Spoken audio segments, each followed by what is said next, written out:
¿Qué tal, amigas y amigos? Muy buenos días y gracias por escuchar Resonancias de Fe. Hoy en la sección Cultura y Fe te vamos a hablar sobre la devoción al Sagrado Corazón. En nuestra sección infantil, el cuento El precio de las cosas. El pequeño Roberto acompañó a su mamá, doña Coral, a una tienda de ropa. De repente descubrió que toda la ropa tenía etiquetas. Entonces preguntó: ¿para qué sirven esos papelitos, mamá? Esa narración nos permitirá comprender mejor el Evangelio de hoy. Jesús pregunta a sus apóstoles: ¿qué es lo que la gente piensa de mí? Y en el Santoral te contaremos quién fue San Juan Bautista. Todo esto aquí en Resonancias de Fe, con el Padre José de Jesús Aguilar Valdés, la voz amable de la radio.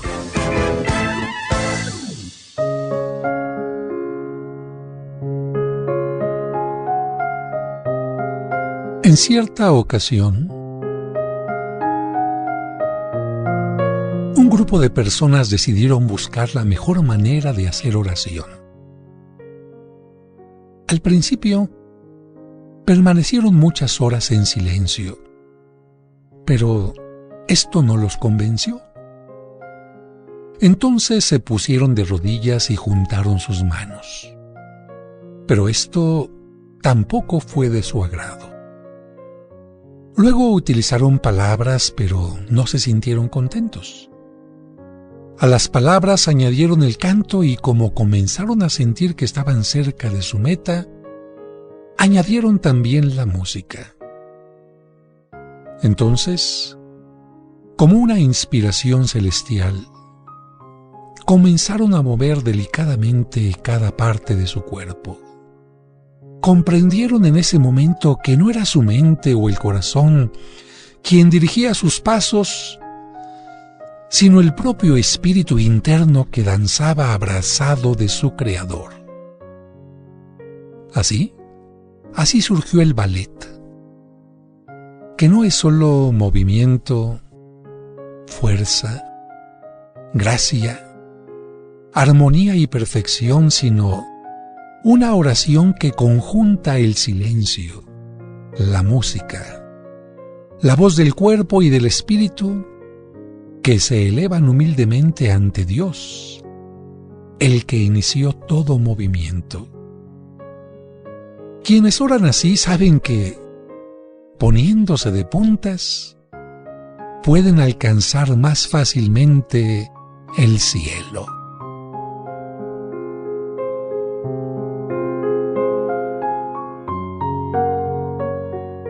Resonancias de Fe, con el Padre José de Jesús Aguilar Valdés, la voz amable de la radio.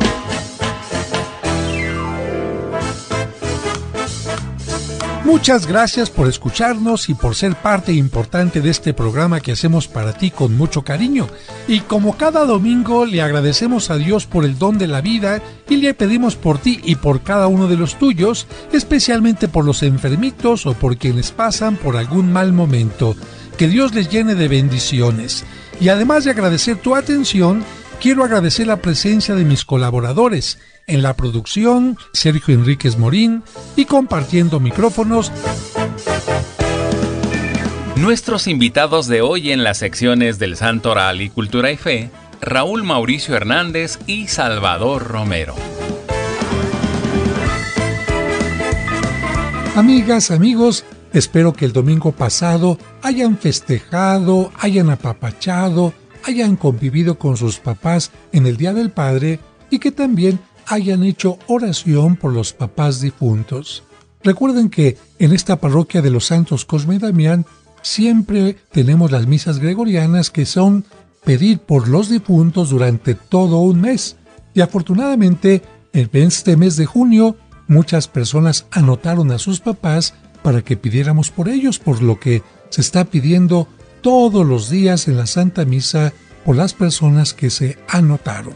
Les recuerdo que si alguna persona quiere información sobre las misas gregorianas, los cuentos que he escrito en el libro de cuentos para entender el Evangelio, o el extracto de agave, que es un alimento que me salvó y me sigue salvando la vida, pueden marcar a estos teléfonos 55 55 66 7744. Lo repito, 55 55 66 7744 y también el 55 5705 5939.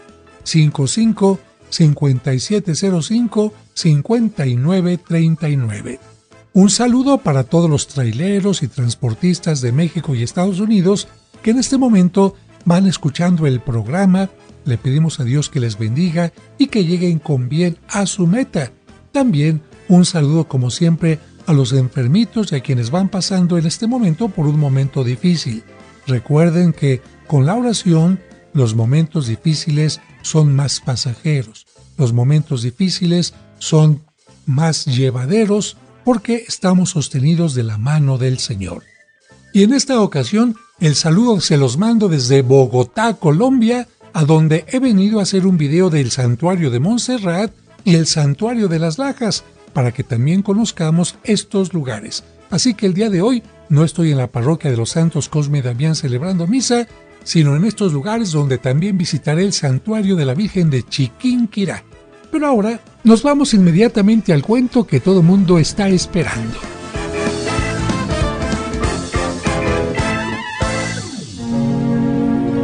Es momento de escuchar el cuento para entender el Evangelio, escrito por el Padre José.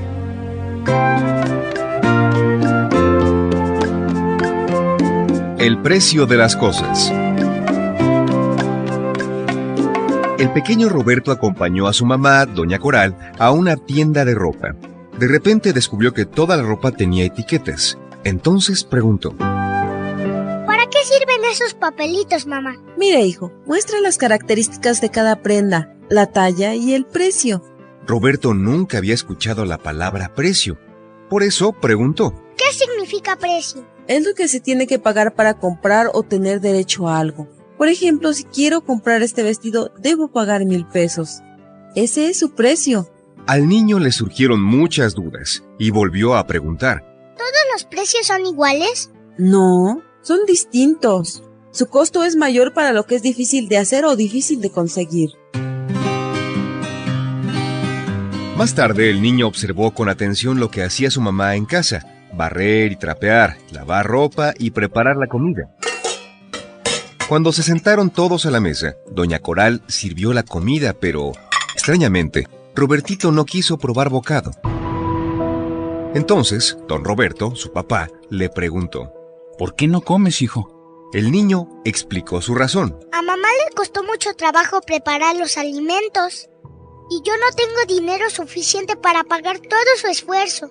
Tampoco podré pagar el precio por la ropa que me lavó y planchó. Don Roberto se extrañó por aquellas palabras, pero su esposa le explicó: Ya sé lo que está pasando. Esta mañana Robertito descubrió que las cosas tienen precio. Le expliqué que lo difícil de hacer o de conseguir tiene un alto precio. Sin embargo, creo que está confundido. Don Roberto trató de aclarar las ideas. Le dijo: No todo tiene un precio económico, hijo. Hay cosas que no podría pagar todo el oro del mundo. El amor, el perdón, la sabiduría, la libertad, etc. Esos valores se pueden pagar de otra manera. ¿Cómo puedo pagar el esfuerzo de mi mamá? Con responsabilidad, respondiendo con buenas acciones por los bienes que recibes. Puedes pagarle a mamá siendo agradecido, no desperdiciando los alimentos y cumpliendo con tus obligaciones. El niño volvió a preguntar: ¿También puedo pagar así su cariño y todo lo que ustedes me dan? Doña Coral tomó la palabra y le dijo: Nuestro amor es totalmente gratis. Sin embargo, debes aprender a reconocer, valorar y agradecer lo que recibes de Dios y de quienes te rodean. Al día siguiente, Robertito asistió con su familia a misa, a la catedral. Mientras él contemplaba una imagen de Cristo crucificado, su madre le preguntó en voz baja: ¿Ya viste la etiqueta con el precio? El niño buscó la supuesta etiqueta, pero no vio nada. Entonces preguntó: ¿A qué te refieres, mamá? El crucifijo no muestra un precio. Aparentemente no se ve el precio, pero sí lo tiene. Robertito volvió a buscar y no vio nada. En ese momento, don Roberto comprendió el mensaje que quería darle su mamá y le dijo: Tu mamá intenta decirte que Cristo pagó un precio para salvarnos y darnos la vida eterna. tuvo que morir en la cruz. Ese fue el requisito y el precio de su resurrección. La reflexión del día anterior hizo pensar al pequeño. Cristo murió por mí. ¿Cómo podré pagar el precio de su amor? En ese preciso instante, como si fuera una respuesta divina, se hizo la proclamación del Evangelio. El sacerdote leyó el Evangelio. Jesús dijo a sus discípulos: es necesario que el Hijo del Hombre sufra mucho, que sea rechazado por los ancianos, los sumos sacerdotes y los escribas, que sea entregado a la muerte y que resucite al tercer día. Luego, dirigiéndose a la multitud, les dijo: si alguno quiere acompañarme, que no se busque a sí mismo, que tome su cruz de cada día y me siga. Aquel día, Robertito comprendió que Jesús había anunciado a sus apóstoles el precio de la salvación y que la mejor forma de agradecer su sacrificio era sirviendo a los demás. Con el tiempo decidió hacerse sacerdote y así predica diariamente sobre las cosas que no se pueden pagar con dinero, como el amor de Dios.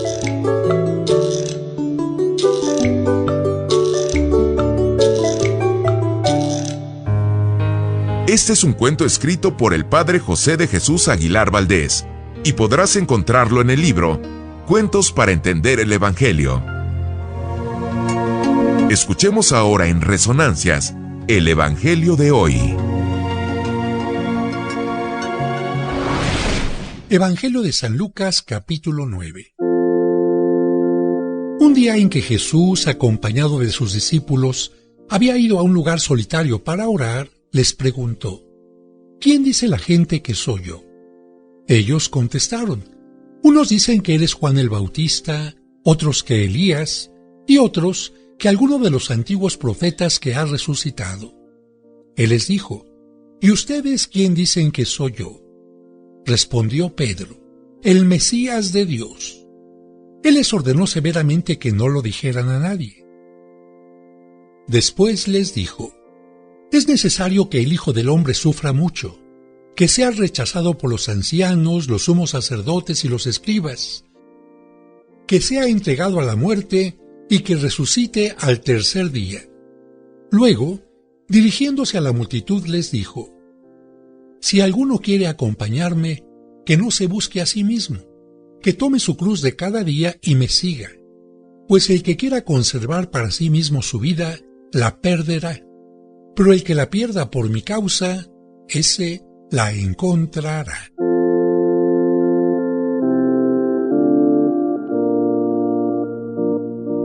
Hermanos, hermanas, todos sabemos que ante una pregunta no siempre hay una misma respuesta porque cada persona responde desde su punto de vista, de acuerdo a sus conocimientos, la información que tiene, su experiencia, sus afectos, su deseo de comprometerse. Por eso Jesús les hace dos preguntas a sus discípulos. Primero quiere saber qué dice la gente sobre él porque él no se los ha dicho. Él se ha limitado a predicar y hacer algunos milagros, pero espera que cada corazón descubra quién es él. Lamentablemente, la gente está confundida. Unos lo confunden con Juan el Bautista, quien preparó el camino a Cristo y lo señaló como el Cordero de Dios que quita el pecado del mundo. Pero Cristo es más que Juan Bautista. Otros lo confunden con alguno de los profetas del Antiguo Testamento que han vuelto, especialmente el profeta Elías que defendió la fe ante la incredulidad y la idolatría, el profeta que multiplicó la harina y el aceite para hacer pan, el profeta que resucitó al hijo de una viuda y el profeta que no murió sino fue llevado a los cielos en un carro de fuego con la promesa de que volvería a anunciar al Mesías. Cristo es mucho más que el profeta Elías. Cristo acepta con resignación que la gente aún no descubra quién es Él y espera que poco a poco con sus obras lo puedan descubrir. Pero sus discípulos han estado más cerca de Él. Ellos han escuchado con mayor cercanía sus palabras y explicaciones, han sido testigos de todos sus milagros y por eso Jesús supone que para ellos será más fácil responder y les pregunta: ¿quién soy yo? Sin embargo, parece que también los apóstoles necesitan madurar su experiencia. Solo uno, Simón Pedro, es capaz de responder con una fe madura diciendo: tú eres el Mesías. Pedro sabía que ningún humano, ningún maestro de la ley o ningún rabino podría hacer lo que hacía Jesús. Por eso, con toda su convicción afirma: tú eres el Mesías. Simón es el primero en creer en Jesús y por eso será llamado Pedro, piedra, roca, la primera piedra de la iglesia espiritual que Cristo viene a construir. Pero Cristo les ordena severamente que no lo digan a nadie. Será tarea de cada uno de los que lo siguen descubrirlo. Por otra parte, Cristo les anuncia a sus apóstoles algo que los desconcierta. ¿Y qué fue aquello? Que el Mesías tendría que morir. Jesús les dice: es necesario que el Hijo del Hombre sufra mucho, que sea rechazado, que sea entregado a la muerte. Jesús nos deja en claro que su mesianismo pasa necesariamente por el dolor y por la cruz de la entrega amorosa. O dicho de otra manera, para que me entiendas, que el amor verdadero exige muchas veces la prueba del dolor. La vida vale, se encuentra, solo cuando se entrega por los demás. Hoy tendríamos que preguntarnos: ¿quién soy yo y cuál es mi misión en la tierra? ¿Quién es Jesús para mí y qué espera Él de mí? Solo en Jesús podemos descubrir lo que somos. Si llegamos a conocer quién es Él, podremos tomarlo como referencia y modelo para nuestra vida, para ser auténticos cristianos. Por eso le pedimos a Él que Él mismo, con su gracia, nos ayude a lograr lo que espera de nosotros.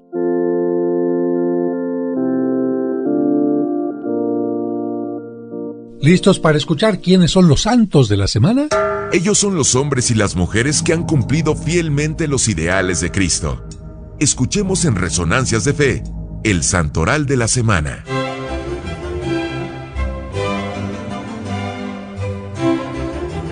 El 22 de junio se celebra a San Paulino de Nola. Nació en Francia en el año 353. Fue un modelo de obispo, de apóstol y de verdadero amigo. Su casa se convirtió en el sitio preferido para todos los pobres y necesitados de la región.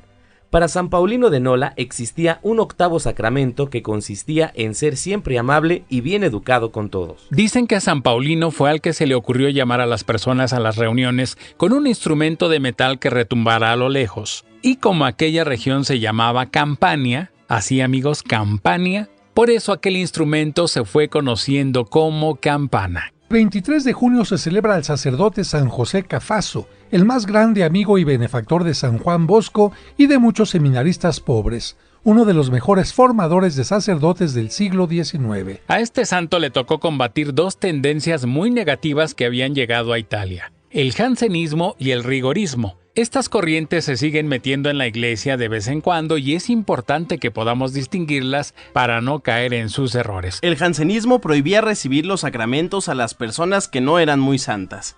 Esta tendencia entendía los sacramentos como premio y olvidaba que también son ayuda para quien es débil. Por su parte, el rigorismo insistía más en la justicia de Dios que en su misericordia. Es cierto que Dios es justo, pero también es muy misericordioso. Cualquiera de estos dos puntos llevados al extremo son una visión incompleta de Dios. El día 24 se celebra el nacimiento de San Juan Bautista. Quiero decirles que es el único santo junto con la Virgen María al que se le celebra la fiesta de su nacimiento y también la del día de su muerte. A todos los demás santos solo los celebramos el día de su muerte. ¿Por qué? Porque cuando una persona muere se encuentra con Dios y deja atrás la vida terrena. Por eso a los santos los celebramos el día que se encontraron con Dios. Algunos se preguntan, ¿San Juan Bautista es el mismo que San Juan el Evangelista? La respuesta es no. Juan Bautista es el que bautizaba y era primo de Cristo. En cambio, el segundo es el apóstol que escribió el Evangelio de San Juan. Juan Bautista nació 6 meses antes que Cristo. El Evangelio de San Lucas nos cuenta que Zacarías, su padre, era un sacerdote judío casado con Santa Isabel. No tenían hijos porque, recuerden, ella era estéril. En una ocasión en que Zacarías estaba en el templo, se le apareció un ángel y le dijo: «No tengas miedo, Zacarías. Vengo a decirte que verás al Mesías y que tu mujer va a tener un hijo a quien pondrás por nombre Juan. No beberá vino ni cosa que pueda embriagar, y ya desde el vientre de su madre estará lleno del Espíritu Santo». Zacarías le preguntó al ángel: «¿Cómo puedo estar seguro que eso es verdad? Pues mi mujer ya es vieja y yo también». Entonces el ángel le dijo: «Soy el arcángel Gabriel que asisto al trono de Dios. Él me ha enviado para darte este mensaje, pero por no haber creído en mis palabras, quedarás mudo y no volverás a hablar hasta que todo esto se cumpla». Zacarías se quedó mudo, pero la historia continúa. 6 meses después, el mismo ángel Gabriel se le apareció a la Virgen para decirle que iba a ser la madre del Hijo de Dios, y también le dio la noticia del embarazo de su prima Isabel. María, llena de gozo, fue a ponerse a disposición de su prima para ayudarle en aquellos momentos. Cuando entró en su casa, la saludó. En ese momento, Juan, que aún estaba en el vientre de su madre, saltó de alegría porque recibió la gracia del Espíritu Santo, por la presencia del Hijo de Dios que estaba en el vientre de la Virgen María. También Isabel, llena del Espíritu Santo, exclamó: «Bendita tú eres entre todas las mujeres, y bendito es el fruto de tu vientre.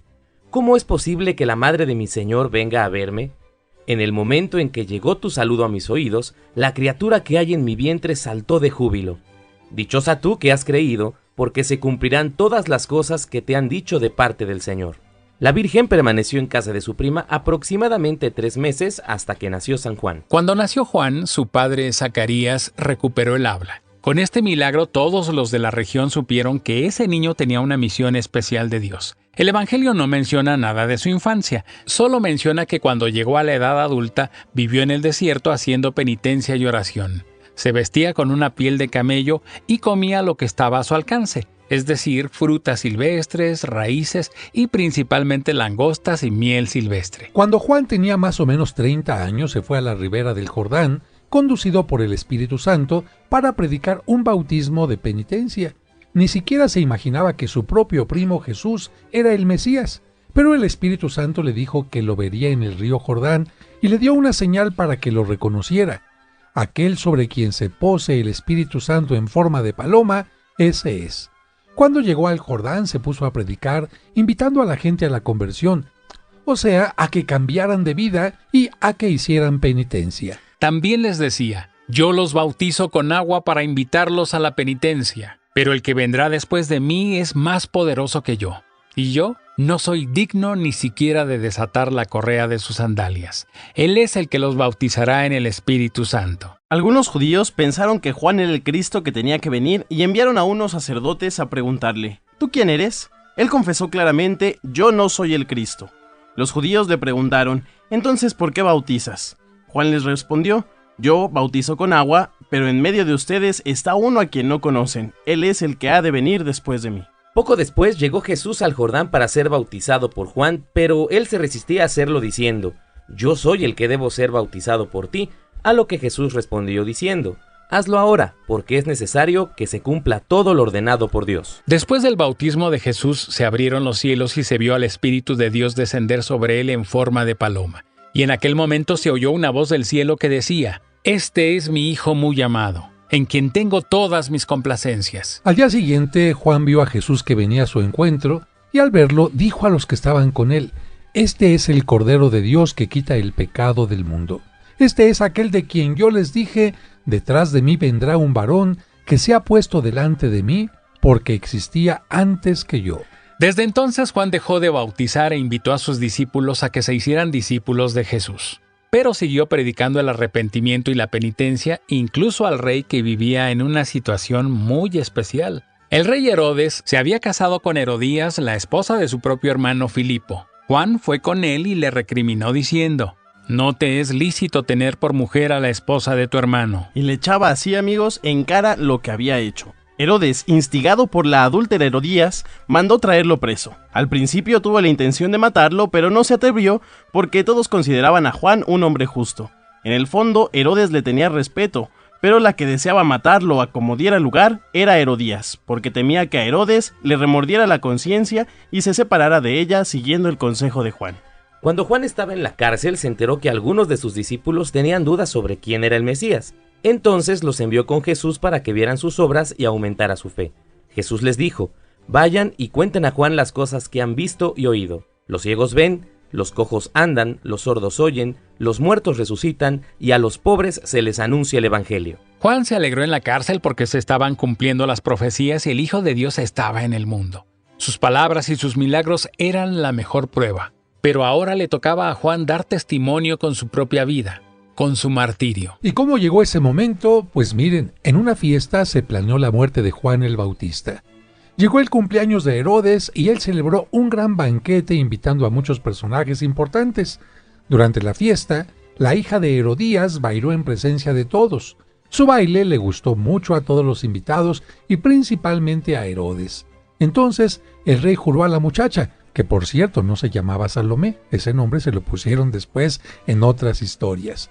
El rey le dijo: pídeme lo que quieras y te lo daré, aunque sea la mitad de mi reino. Ella salió y le preguntó a su madre: ¿qué le pediré? Y la adúltera vio la oportunidad de conseguir que el rey hiciera lo que tanto ansiaba y le contestó: pídele la cabeza de Juan el Bautista. La muchacha entró de nuevo y le dijo al rey: quiero que me des ahora mismo en una bandeja la cabeza de Juan el Bautista. El rey se dio cuenta de su error y se puso triste porque la verdad él no quería matar al Bautista, pero a causa del juramento que había hecho ante todos, pues llamó a su guardia, ordenó que fueran a la cárcel, decapitaran a Juan y le entregaran a la muchacha la cabeza. Y así, Juan el Bautista fue el primer mártir que murió en defensa de la indisolubilidad del matrimonio y en contra del divorcio. El 25 de junio se celebra a Santo Tomás Moro. Tomás significa el gemelo. Él nació en Inglaterra, estudió en la Universidad de Oxford y se tituló de abogado. Después de buscar si su camino era la vida religiosa o el sacerdocio, se casó, tuvo 4 hijos y fue un excelente esposo y papá. Tomás Moro escribió muchos libros. El más famoso es el que se llama Utopía. Esta es una palabra que significa lo que no existe. En ese libro se describe una nación que en realidad no existe, pero que debería existir. En su escrito ataca fuertemente las injusticias que cometen los ricos y los jefes del gobierno contra los pobres y los desprotegidos, y va describiendo cómo debería ser una nación ideal. Esta obra lo hizo muy conocido en toda Europa. Tomás Moro fue aceptado como profesor de uno de los colegios de Londres con mayor prestigio. Luego fue elegido como secretario del alcalde de la capital. En 1529 fue nombrado canciller o ministro de Relaciones Exteriores. Llevaba 2 años como canciller cuando el rey Enrique VIII se divorció de su legítima esposa y se fue a vivir con la concubina Ana Bolena. Como ya lo escuchamos con San Juan Fisher, el rey se declaró jefe supremo de la religión de la nación y declaró la persecución contra todo el que no aceptara su divorcio o no lo aceptara a él como reemplazo del Papa. Tomás Moro no aceptó ni el divorcio ni el que tratara de reemplazar al sumo pontífice. Entonces fue destituido de su alto puesto, le confiscaron sus bienes y el rey lo mandó encerrar como prisionero a la Torre de Londres. Santo Tomás y San Juan Fisher fueron los 2 principales de todos los altos funcionarios de la capital que se negaron a aceptar las infamias del monarca y ambos fueron llevados a la Torre Fatídica. Tomás estuvo encerrado durante 15 meses. Cuando su hija Margarita fue a visitarlo por última vez, vieron los 2 salir hacia el sitio del martirio a 4 monjes que no habían querido aceptar los errores de Enrique VIII. Y Tomás le dijo a su hija: mira cómo van de contentos a ofrecer su vida por Jesucristo. Que Dios me conceda a mí también el valor suficiente para ofrecer mi vida por la fe. Entonces Tomás fue llamado a un último consejo de guerra. Le pidieron que aceptara lo que el rey le mandaba y él respondió: tengo que obedecer a lo que mi conciencia me manda y pensar en la salvación de mi alma. Eso es mucho más importante que todo lo que el mundo pueda ofrecer. No acepto esos errores del rey. En la madrugada del 6 de julio de 1535 le comunicaron que lo llevarían al sitio del martirio. Él se colocó su mejor vestido. De buen humor como siempre, dijo al salir al corredor frío: por favor, mi abrigo, porque doy mi vida, pero no quiero conseguir un resfriado. Al llegar al sitio rezó el Salmo 51. Misericordia, Señor, por tu bondad. Luego prometió que rogaría por el rey y por sus demás perseguidores y declaró públicamente que moría por ser fiel a la Iglesia católica, apostólica y romana. Enseguida fue decapitado. El 26 de junio se celebra al fundador de una comunidad del siglo XX, a José María Escrivá de Balaguer, que fundó en 1928 el Opus Dei. José María Escrivá nació en España. Después de obtener su doctorado en la universidad, fue ordenado sacerdote en 1925 y se dedicó al apostolado tomando como lema aquella frase de la Biblia que dice: el sacerdote está constituido a favor de los hombres. Su madre le había enseñado una frase que ella repetía muchas veces y que a él le fue muy útil en el apostolado: para lo único que hay que tener vergüenza es para pecar. Así que al joven sacerdote no le dio jamás vergüenza hablar de Cristo y de su mensaje en todas partes y ante toda clase de personas. Y esto mismo enseñó con la palabra y el ejemplo a sus millares de discípulos de todo el mundo. José María fue un instrumento de Dios que logró conseguir líderes apostólicos en todos los continentes y empezó nuevas obras de apostolado en muchas naciones. Pero él siempre se consideró un simple instrumento en manos de Dios. El 2 de octubre de 1928, durante unos ejercicios espirituales, José María sintió que Dios le daba una idea maravillosa: fundar una asociación en la cual cada persona, siguiendo su trabajo ordinario en el mundo, se dedicara a conseguir la santidad y a propagar el reino de Cristo. Fundó entonces la famosa organización llamada Opus Dei. Opus Dei son dos palabras en latín que se pueden traducir a nuestro idioma como obra de Dios. Esta organización está extendida por todos los países del mundo. El famoso fundador repetía: el creyente, ya sea barrendero o gerente, ya sea pobre o rico, sabio o ignorante, conseguirá su santificación y un gran puesto en el cielo si todo lo que tiene que hacer lo hace por amor a Dios y con todo el esmero que le sea posible. Porque en el servicio de Dios no hay oficios de poca categoría. Todos son de gran categoría si se hacen por amor a nuestro Señor. Monseñor Escrivá escribió un librito pequeño que se llama Camino. Son 1000 pensamientos, están perfectamente numerados y tratan acerca de los temas más importantes para conseguir la santidad. Su estilo es simpático, impactante, incisivo y muy agradable. Y como antes de escribir hizo mucha oración por lo que iba a redactar, las frases de este libro llamado Camino llegan verdaderamente al corazón de sus lectores y los conmueven profundamente. Vamos a mencionar algunos de estos pensamientos que, aunque cortos, nos ayudan a reflexionar. Acostúmbrate a decir no a lo que es malo. ¿Que no puedes hacer más?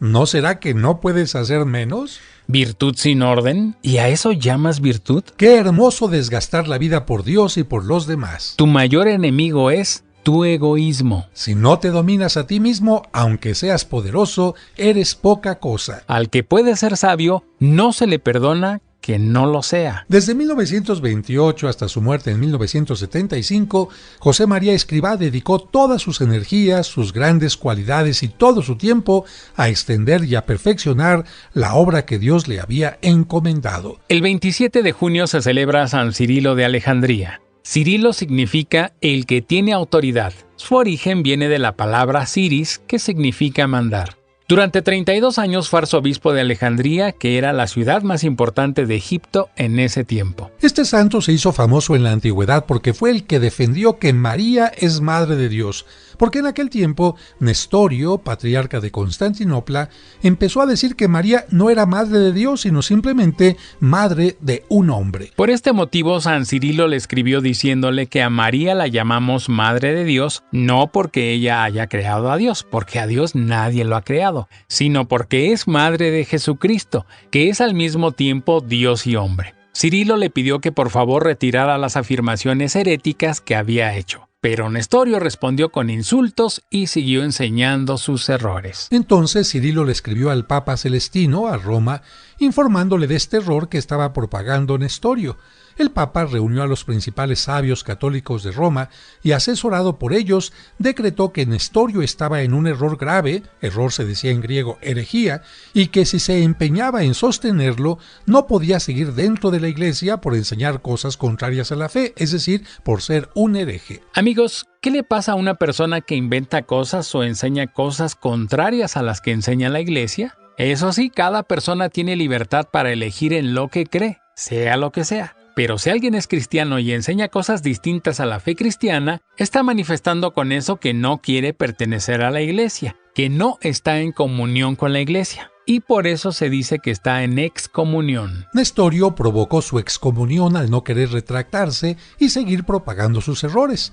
Entonces, en el año 431, se reunieron en la ciudad de Éfeso todos los 200 obispos de la cristiandad de aquel entonces. Fue elegido presidente de aquel concilio San Cirilo como el más venerable de todos y como representante del Papa Celestino. Cirilo, con su fogosa elocuencia y su gran sabiduría, obtuvo que los obispos condenaran la herejía, el error de Nestorio, y proclamaran solemnemente como dogma que la Virgen María sí es Madre de Dios. El 28 de junio se celebra a San Irineo. Irineo significa amigo de la paz, y su nombre viene del griego, ya que Irene significa paz. Este santo nació en Asia Menor hacia el año 125 y tuvo el privilegio de ser educado por San Policarpo, un santo que fue discípulo del evangelista San Juan. Después Irineo se fue a vivir a Lyon, que era la ciudad más comercial y populosa de Francia en ese tiempo, y ahí fue proclamado obispo por el pueblo. En su tiempo se difundió mucho el gnosticismo, secta que ha hecho mucho daño a la fe católica. Los gnósticos no se basan en las Sagradas Escrituras, sino en doctrinas raras e inventadas por los hombres. Creen, por ejemplo, en la reencarnación y se imaginan que con la sola mente humana se logran conseguir todas las soluciones a todos los problemas, sin la necesidad de la fe y de la revelación que Dios nos da. San Irineo analizó todos los errores de los gnósticos y publicó 5 libros con los que los desenmascaró. Este fue el Santoral de la Semana, aquí en Resonancias de Fe. Y ahora nos vamos con la sección de Cultura y Fe. Esta es nuestra sección, Cultura y Fe.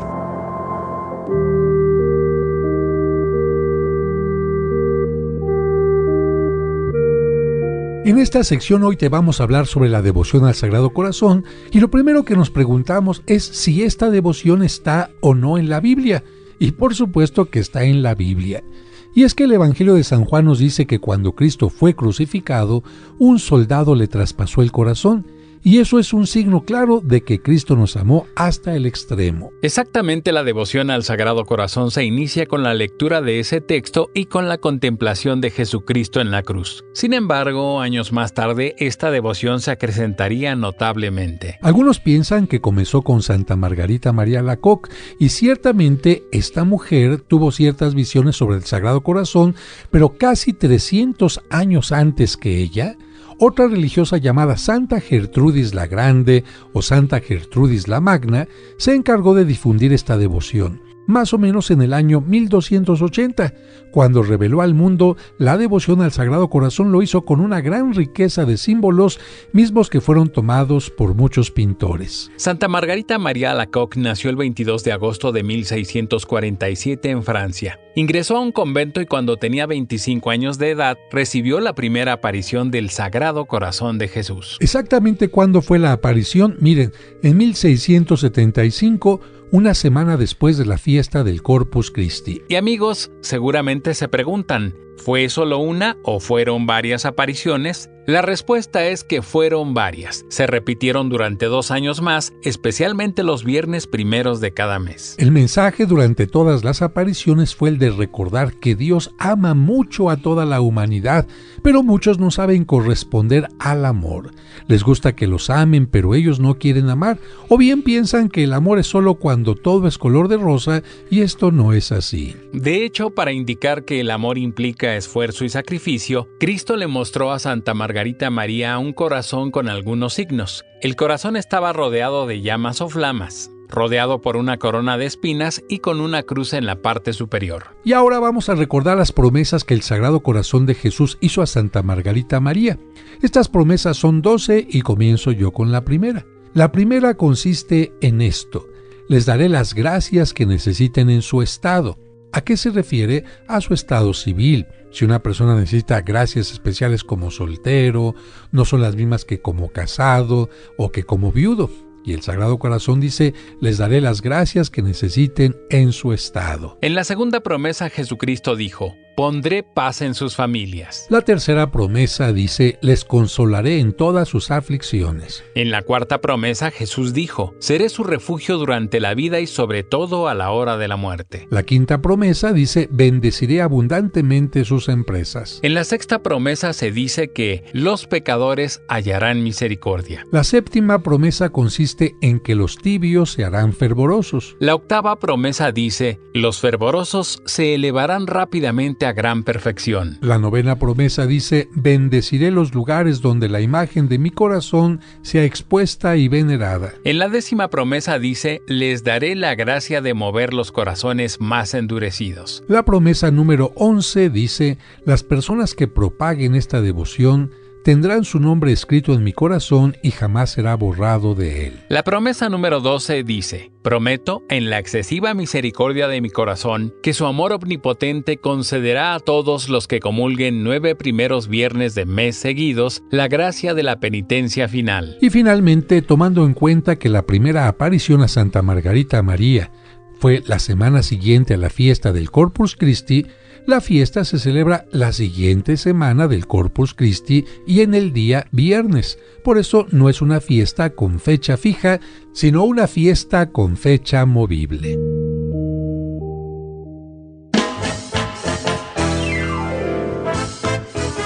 Amigas, amigos, estamos llegando ya al final de este programa en el que hemos aprendido, como siempre, muchas cosas y sobre todo haciendo que el Evangelio tenga resonancia en nuestra mente, en nuestro corazón durante toda la semana. ¿Quién es Jesús para mí? Es lo que nos preguntaría él, como les preguntó a los apóstoles: ¿quién soy yo para ti? ¿Un personaje de la historia? ¿Un filósofo? ¿Un poeta? ¿Alguien que solamente me has visto en las películas? O como dijo San Pedro: Señor, por tus obras, por tus milagros y especialmente por tu palabra y por tu amor, sé que eres el Mesías, el Hijo de Dios que se ha hecho hombre por mí y por la humanidad. Demos gracias a Dios por el amor tan grande que Cristo nos tiene y pidámosle que nos acompañe a lo largo de esta semana y que bendiga también a todos nuestros enfermitos. Y espero pronto ofrecerles ya los videos del santuario de Chiquinquirá, que es el santuario de la patrona de la Virgen María, patrona de Colombia, el santuario del Cristo de las Lajas, que es un lugar en la parte más alta de Colombia, y también, por supuesto, de la catedral, o bien el santuario de Montserrat, que se encuentra en una parte elevada de Colombia. Y bueno, además de otras cosas, ya veremos qué puedo tomar para que ustedes sientan que viajaron conmigo hasta Colombia e incluso sientan que tomaron un cafecito que por acá es muy bueno. Y hablando de cafecito, pues gocen un sabroso café, un sabroso desayuno y gocen este domingo en compañía de sus seres queridos. Que Dios les bendiga y que tengan resonancia de fe a lo largo de toda la semana. Resonancias de Fe, con el Padre José de Jesús Aguilar Valdés, la voz amable de la radio.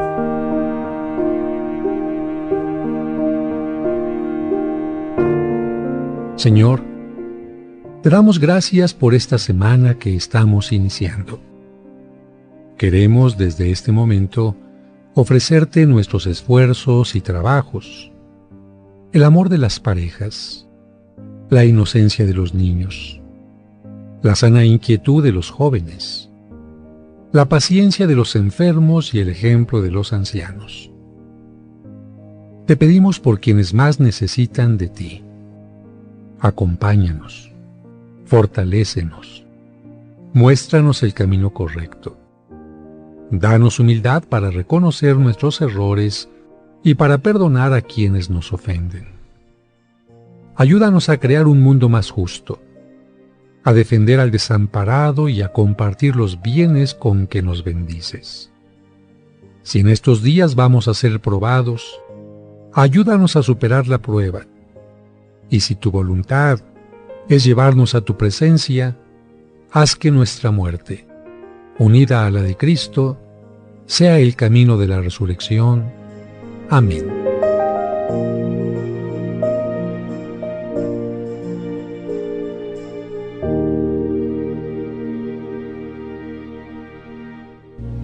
Ahora, tu fe se ha reforzado y tendrás la seguridad y confianza para seguir adelante en la vida. Pero no olvides que la próxima semana te esperamos en este espacio de reflexión para que aprendas más junto con el Padre José de Jesús en Resonancias de Fe.